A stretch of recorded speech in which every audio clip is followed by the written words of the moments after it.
Attorney, yan ho bang mga meetings ninyo o hearing ninyo, may kaukulang pong minutes? Yes po, definitely. Definitely. These are, may minutes po ito mga.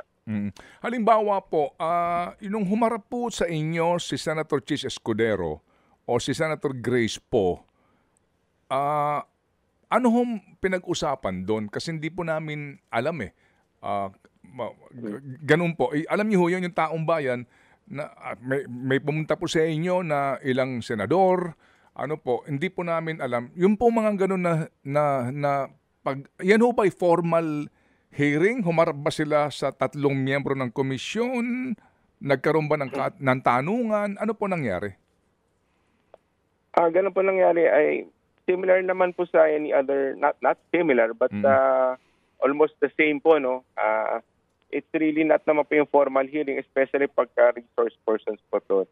It's really more of information gathering, humingi po ng mga explanation sa aming mga resource persons if it is with regard to a particular process or event. Ganun po yung nangyayari po dito. So, exchange po ito ng the commissioners are asking questions at the same time of course the resource persons answering them if they know. Of course, they know the question. Mga kapatid, brothers and sisters, saan ka pa? Dito na tayo sa totoo.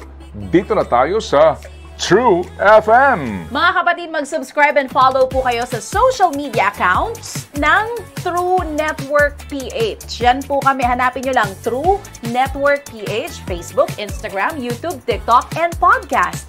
Mapa Apple or Spotify man yan, mahahanap nyo kami. Lahat ng mga napapanood at napapakinggan nyo po sa programa, nasa social media accounts namin yan. So, paano mga kapatid? See you sa social media!